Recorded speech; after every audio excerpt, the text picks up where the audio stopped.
Hi, everybody. Thanks for coming. You are allowed to eat in here. Just please be mindful of keeping your seat clean and not leaving any trash behind. And it really is quite an honor to have the mayor of Fort Collins here. If you didn't already know, this event is hosted by Fossil Ridge's new Social Studies Honor Society called Rho Kappa. My name is Melissa, and I am the chapter founder and president. My name is Shane Abrahamson. I am the vice president. I'm Olivia Saint, and I'm the treasurer. I'm Olivia Spanring, and I'm the secretary. I'm Sam Fieldson, and I am the historian. Yeah, and I want to give a worthy shout out to Rho Kappa's teacher sponsors, Ms. Cooper and Mr. Ritma. All of you guys up here are outstanding human beings. You guys make Rho Kappa what it is today. And now, I hand the microphone to Fort Collins' mayor, Ms. Jeni Arndt. She will be presenting on her journey and experience in office. Thank you. This is very formal. I usually just talk to people, but yeah, my name's Jeni, and I think what I'm going to do, we have till 12:50, so I just usually going to answer the 3 questions that I get the most, and then I'll talk to you just briefly about what's happening, small thing, a little bit about the city, but mostly I want to know what you want to know, because I could talk for a long time and never say anything that was of interest to you unless you tell me what you'd like me to talk about. So we'll make it very interactive and question and answer. So just briefly, people are like, well, what about you? I'm like, okay. So I was born in Boulder in 1964, and then when I was 3 weeks old, my parents moved up here. They had been grad students in Boulder. I'm the youngest of 4 kids. So I can't call myself a Fort Collins native because someone's going to fact check that, but pretty darn close. So I went to Moore, which is now Polaris, Blevins, and Poudre High. And then I went to Colorado College. After Colorado College, I joined the Peace Corps. No, first I did a master's in geography. So for all you social studies people in here. Undergrad, I was a major in sociology. And then I did social geography in Boulder. And then I went to the Peace Corps in Morocco for 2 years with my husband. We went as a married couple, which was quite unusual then. Anyway, and that was we've been married 34 years now. But that's how we started our married life. And just, then let's see, after that, we went to Purdue for grad school. I was a teacher in the Peace Corps, and then I became a special ed teacher, and I got my license and a master's in special needs. Taught at a big, huge 4,000 person high school. Then I had 1 baby, 2 babies. We went to Denmark for 2 years for a postdoc for my husband, baby 3. And then back to Purdue, and by then I was still teaching, but the kids were small, and I just, my advisor at Purdue said, oh gosh, in 10 more classes and a dissertation, you would earn a PhD. I was like, really? Oh, okay. So I did that, and that was in literacy and language. So basically when students have an atypical learning pattern for reading is basically my exact professional niche. Then we moved to Mozambique in Southern Africa for 6 years. And I worked online way before it was cool, but it was because it was all I really had for a university called Walden University, where I taught teachers how to be special ed teachers and literacy teachers. And then I also worked at the American School during the day as the middle school principal and the IB coordinator. Then we moved back to the United States in 2008. And my husband said, let's just move to your hometown, which was Fort Collins. And so I burst out crying. I said, really? That'd be great. So we did. We moved right back to where I grew up at City Park. And I live about a quarter mile from my mom, who lives on the other side of the park. And that was when people who had known me when I was your age came to me and asked me if I would run for office. So I said, no, I have a good job. I have 3 kids, and my husband travels all the time. Are you crazy? So I got on the Commission of Disabilities for the city because I'd always, my whole life, had done extra community volunteering. And I had been on 2 school boards before that. And anyway, that's what happened. And then 3 years later, they did convince me to run for state representative, which I did in 2014, 16, and 18. And that was a very good experience. In fact, your teacher said that we had met down there on one of your active days. Yes, I love teachers. I love public schools. I like public funding for public people. Anyway, so thank you for what you do. I'll always be a champion. I'm very empathetic. Anyway, and then people started frankly calling and saying, the mayor's race is open. Would you consider running for mayor? And I'll tell you, when the head of the Republican Party for Larimer County called me and the head of the Democratic Party called me and asked me, I said, are you two guys talking to each other? And they said, no, they hadn't. That's when I thought this would be interesting for me. It's a nonpartisan position. It's a problem-solving position. And you can, growing up here, I always felt like Fort Collins, the really cool thing about Fort Collins is that we're practical, right? We're not that ideological. We've always been practical. My dad was a Republican, my mom, and a president of the Chamber of Commerce, and my mom is, I would call her, I don't know what I'd call her, a libertarian environmentalist. I don't know what she is, she's a nut. And they loved each other, were married for 33 years, so these are good role models for me.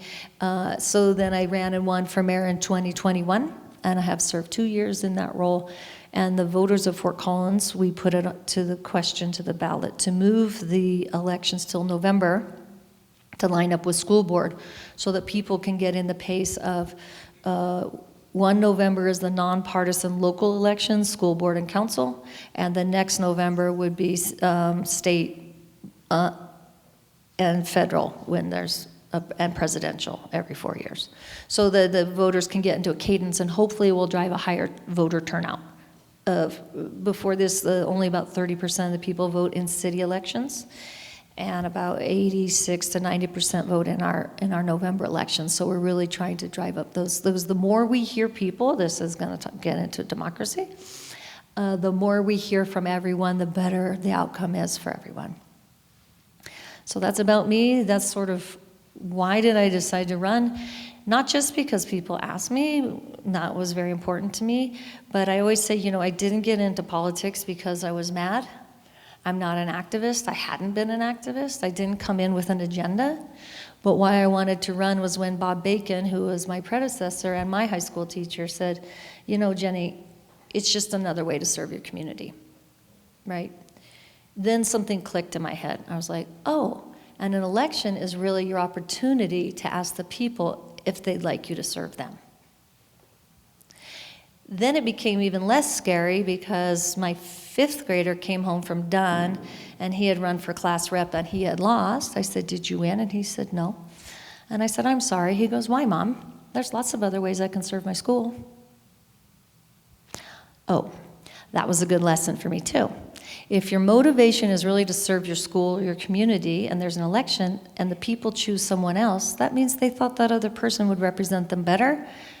And if you really were in it to serve the community and not yourself, you'll just find another way to serve your community. And that took all the mysteriousness and fear away from me, that single comment. And I was like, all I'm doing is going to be myself and just trust people that they get to decide, not trust them to vote for me. I didn't ever say that. Trust that they know how they want their representative to be. And that's fine. So that kind of removes, if anyone here is ever thinking of running for office, I hope you learn those lessons because it removes that sort of, it feels scary. It's not scary. This is who I am. I'm willing to serve. Would you like me to serve? That's it. Simple as that. So that's how I got to be in. That's who I am.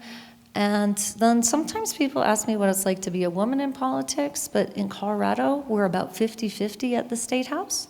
And on City Council, we're 6 women and 1 man. So it feels fine. It feels normal to me.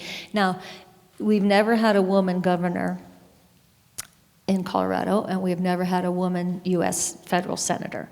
So there's some of that, but I will say that I just had a taste of what it feels like.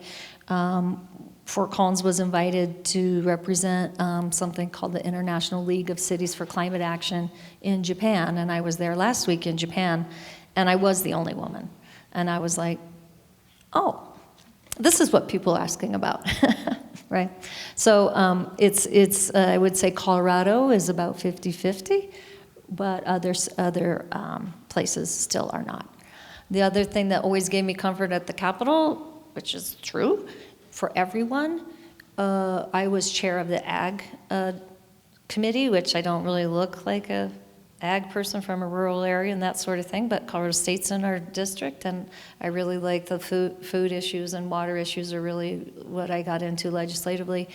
And then the Republican ag chair from the Senate was about 6'4" or something like that, and he wore a big hat, and he'd always walk in front of me and stuff.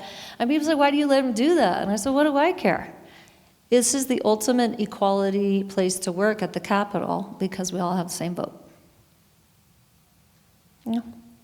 Right? And we all make the same amount of money. So so I haven't felt any fear or prejudice or I haven't. Other people have. Anyway, that's all. That's the first three questions. And then just a little bit about what the city's working on. We are working on so many things. I will just take your questions on that.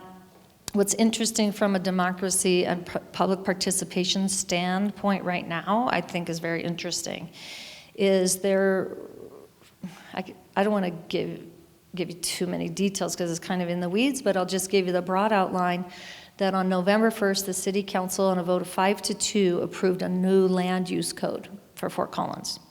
That it really is what we see as a very climate-wise land use code for the next 50 years, incentivizing affordable housing, but also increasing density and encouraging a wider variety of housing types so that the people who are coming to Fort Collins can have more choice and also in their housing type, and hopefully with increased supply, we'd have more affordability.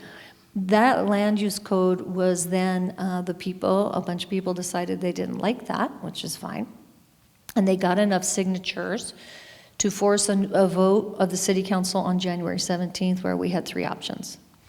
We could amend it quickly that night and repass it, which I thought was a bad option because it's kind of a cynical thing to do when that many people, say, we want to take you guys to take another look at this, right? We could have said, all right, you know what, we're just going to push this to the people and refer it to the November ballot. I also thought that is a very complicated, 500-page code. I mean, I'm not saying that people couldn't vote on it because they certainly could. I think the electorate is very smart. But I also thought that we could do that later if we really couldn't reach a resolution. So what we did was we chose to repeal the ordinance, and we're going into, as long as it takes, 6 to 8 months to review and revise that code, taking additional input from the people. So that's kind of an interesting thing from a democracy social. So there's lots of ways in Colorado that the people have a right to speak directly, and then we still have a representative democracy. So is there anything, what would you guys like to know about anything? Yeah. What's your day-to-day like? Oh, sure. Usually then I go get my phone and then I read you my calendar. So today I could just do it in my head if you want. So the question is, what is my day-to-day like? So 8 o'clock in the morning we have a leadership planning team meeting, which is do you know about our system of government in Fort Collins, that it's council manager model? So I'm not a strong mayor.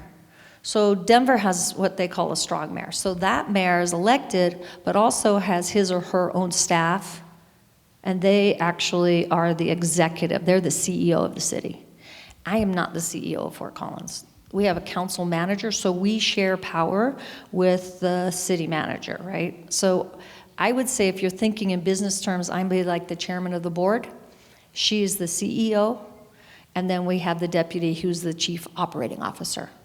Okay, so we have myself and the mayor pro tem, and we meet on Monday mornings with the city manager and the deputy and the attorney. There's 3 people who report to the city council: the city manager, the city attorney, and the municipal court judge.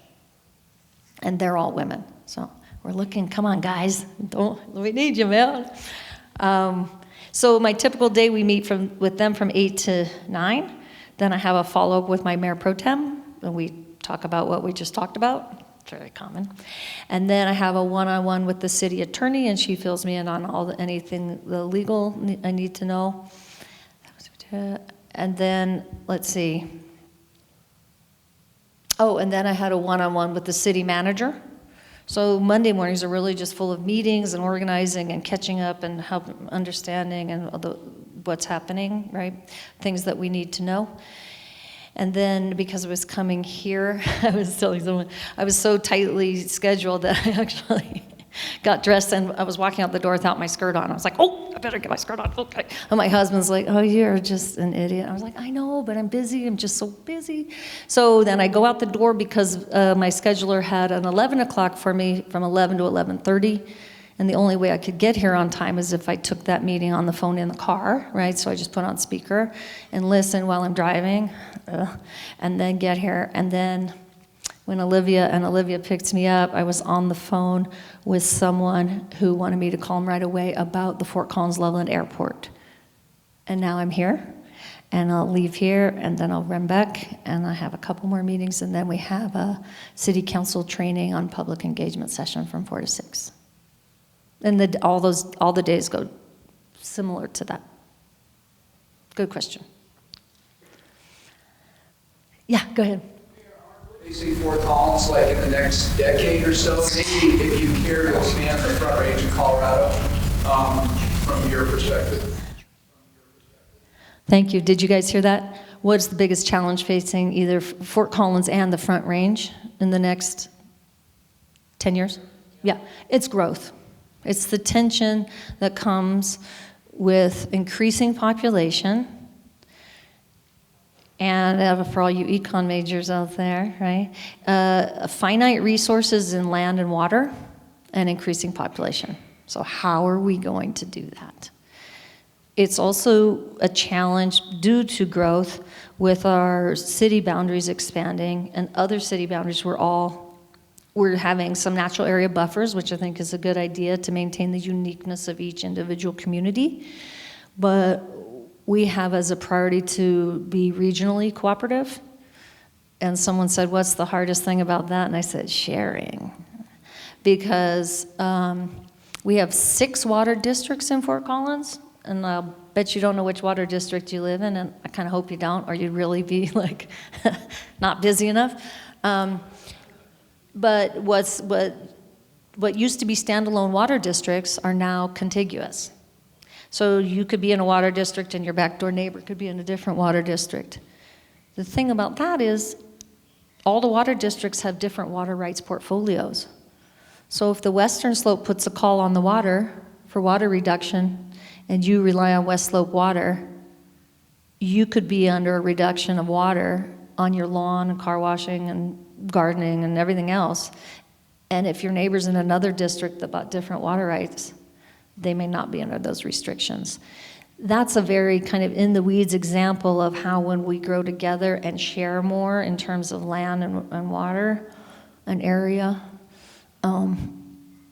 we'll have some jurisdictional challenges, and then we also have a scarcity challenge.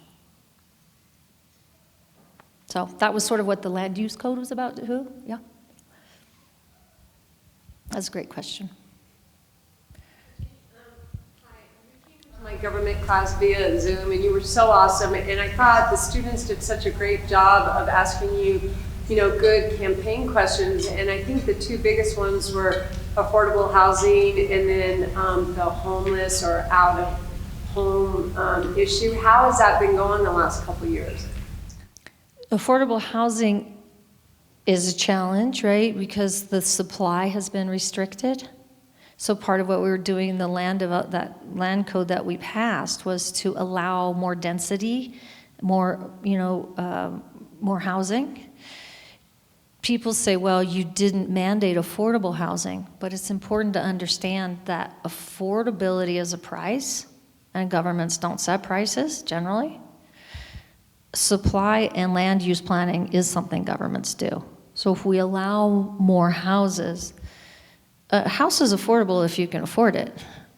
Then there's a capital A affordability, which means is a technical definition of a subsidy, usually from the federal government through Housing Catalyst and others, to build a house where you subsidize it down to a level where people can afford it if they make 30% of the average median income. It's a little bit complicated like that, but it's important that you keep those concepts separate, because someone said, you didn't mandate affordability. I'm like, I can't tell the federal government they have to give us $10 million to build more houses. We can build the houses and partner with Housing Catalyst, those sorts of things. So the affordable housing thing is going on, right, is recent and red hot. The other thing is the people of Colorado passed 123 last fall, which is, I won't tell you how the state government and their budget is weird. But there'll be a pot of money above the Tabor cap to reserve for cities that have incentivized affordable housing, and there'll be money there. If we don't pass something similar to the code that we passed, we won't be eligible for those 123 monies. I think that's something people don't know, but that's an important thing. That's affordable housing, and then people experiencing homelessness, challenging issue all over the country.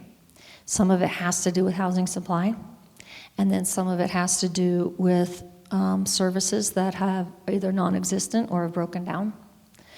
I would say our healthcare system, we don't have the social safety nets that other countries have. So we are constantly doing a patchwork approach to solving big problems like homelessness. The Bohemian Foundation is building a 24/7 shelter north of town, and that's controversial, of course. To put anything anywhere these days is very controversial. And shelters are not the solution, but certainly will help. And then that was another reason for the land use code, to get more housing. And then, we're just going to keep working on all the things that are kind of, there's different reasons that people are homeless, and sometimes we need to give the services in the mental health area, and sometimes we need to give them the drug addiction area, sometimes it's both, sometimes it's neither. Neighbor to Neighbor's done a great job of filling in the gap with microloans so people catch people before they go homeless, before they run out, because you can be going on with your life and have your car break down, and a $250 bill can just tip some families into and out of their home. So we have some really wonderful nonprofits that are generously funded by donations from the people of Fort Collins, who are very, very generous to catching people. So it's kind of an all of the above strategy, and yet we still need more. Yeah. Yeah. So the annual budget is projected by the Freedom of Information Act, right? So how is that decided? Which budget? Like just the annual city budget. Fort Collins budget. So that's that's a FOIA. We call it CORA, the Colorado Open Records Act. Yeah, it's all open. We have a very open budget process in Fort Collins, and you're welcome to join. We have lots of public meetings about it. It comes before council several times, where you're all welcome to come and comment on it and read it. So it's a very unique budgeting process that we use in Fort Collins that is being copied by many cities around the country. Yeah, and yes, of course, it's all open. Yeah. Yeah. How do you stay informed on issues that like the land use code that are like pretty complex and have 500-page documents? Is it a lot of talking to experts or reading different sources to make those decisions of what to revise in the land use codes? What's your process? That's an excellent question. How do you make decisions based on we get a packet every Thursday and it's about 1,500 pages, but I'm not just on the board of the city council, I'm on the board of PRPA and we get a packet. I'm on the board of the airport and I'm I think on 20 boards and commissions. Look at me, I rub my face. So part of doing the job is knowing what to attend to. That's really one of the keys, so you point out that very well. Sometimes, like in water, I will, because I know a lot about water, so I will read and go down and do my own research and look up all the past water laws, and right. then there's times when we have work sessions. We can always call this people who work at the city. Residents write into me all the time with advice and comments and sometimes expert details, sometimes just like, you're the stupidest mayor I ever saw. Oh, okay, thank you. Okay, thank you. I'm not sure what to do with that. But sometimes people will write in like, there's a water quality thing coming up, not this Tuesday, but next Tuesday, about urban water quality.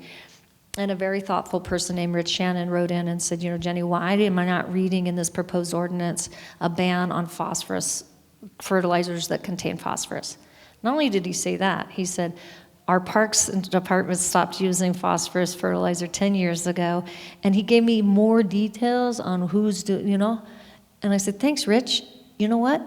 Let me really think about that and ask the city why it's not in there, find out why they didn't do it, and maybe we do put that in. So you'll get an occasional email like that. And then there's executive summaries for I can't read the whole land use code. I'm not a land use planner, right? Setbacks, 15 feet, I don't know. But you learn who to trust and what questions to ask, right? And then if you don't know, you should always ask, right? So, and then full on, it requires a lot of reading. And I haven't read like a fiction book since I started in politics. It's just all nonfiction all the time. Technical materials and manuals. Yeah. You have to try hard. And know when you don't know.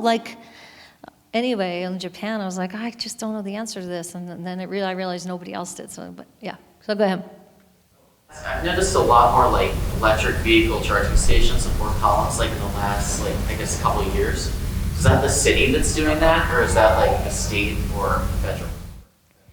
That's such a great question. He has the EV chargers around town. Is that the state or the city? So federal government subsidizing those, state government is, and I think the original ones were put in by the city, but these are private vendors too. So when you charge for the charge point, it's charge point fee and service and upkeep, right? So I asked this little nasty question to our Congressman Joe Neguse. I said, so wait, our taxpayer dollars go to subsidize the private sector to install a charging station. Who does the upkeep, the maintenance? How do we choose the vendor with our tax dollars? He was like, thanks, Jenny. But those are good questions because every time you spend public dollar from the taxes, right? And sometimes governments will subsidize the private sector. Those to me are the most precious dollars we have, right? Because they're not going straight back to people, right? They're not going, you're not taking the utility bill and then just buying more electrons for more people, right? Or subsidizing the low energy income plan, right? So a lot of times tax dollars kind of they should go straight back to the taxpayers. It's our money, right? So that was a question I did ask, and he didn't have an answer to that. So to answer your question, those are federal, state, and local subsidies. Not too much on the local subsidy to incentivize more charging stations, but they are the private sector that's putting them in. That's a long answer, and it still irritates me. I got to ask him again. Well, what if they abandon it? Then the government goes and does, I don't know. Yeah, go ahead. I teach U.S. Lit, and we are moving away from our fiction unit, and today starting a media literacy unit. And one of the questions I want students to investigate is, what is the role of the media in the democracy? And so what is your take on that? Oh, I think about this a lot because we need good media so desperately. One of the things that we keep hearing at the city, especially regarding the land use code, was, well, I didn't know. Well, then you think, what happened? So we started this 3 years ago, before I was mayor. Of course the pandemic came. All the normal channels of knowing were shut down. So my neighbor came over. Oh, he was so mad. Jenny, I'm just furious. All right, Kyle, what's wrong? I didn't know anything about this land use code. Look what you did. I said, okay, so one, why are you mad? He goes, because I feel like I know things that are happening in the city. I said, great, you're invested in what's happening in the city. Why do you think you didn't know? Oh, well, I quit going to church, and I guess we had coffee hour, and I didn't hear from my neighbors. We were all isolated. And his wife goes, yeah, I used to go to yoga, and then our neighbor used to take me to like some sort of meeting. And you know what else happened along that time? Is the Coloradoan, sorry if they're listening, has gone through a lot of changes and isn't really serving our city the way it used to. I think that's a fair thing to say. They have gotten rid of most of their people. They got rid of the building, you know, these stories, right? So we used to have Kevin Dugan covering City Hall for years and years, and I like Molly, but in between them we had JC and then Molly, and Molly's being asked to cover like 5 different things. And she's stretched too thin, and then they put her on an enforced furlough. So I think if we had a very good public outlet media, I think it's, to answer your question briefly, critical, absolutely essential. I don't know what to do about it. My husband's like, we need to start some sort of public, thing, we just don't have a public bulletin board. We don't have that. And if we don't have that, and we don't have the watchdog, right? That's not good. Healthy. It's not healthy for people. So it's a real problem, and people don't know who to trust now. That's a real problem. And then this chatbot and the AI, people aren't really even going to know what's real. It's hard enough to know what's real now, but increasingly, it's going to be very hard to know what's real. So it's critical. Yeah. And it goes fast for them, and sometimes if the people who work there are new or inexperienced or asked to do too much, I heard a thing on KUNC when they got it just opposite of what happened at City Council. She didn't mean to, but I was like, okay. It's hard. But thank you for doing that. More questions? Are we done? Oh, we're out of time. All right, so I just want to put in a plug for being engaged, and thank you for coming. And then also, City Council meets, our business meetings are every other Tuesday night. Tomorrow night, the other thing that's coming that you guys might be interested in is the use of the Hughes Stadium property. So some people want a bike park, some people don't, So we welcome you to come to any city council and say hi, or just watch and listen, whatever you want. Thank you for having me. Thank you so much. Well, you guys are all free to go, but thank you all for coming. I hope that this was eye-opening and inspiring for all of you. Thank you.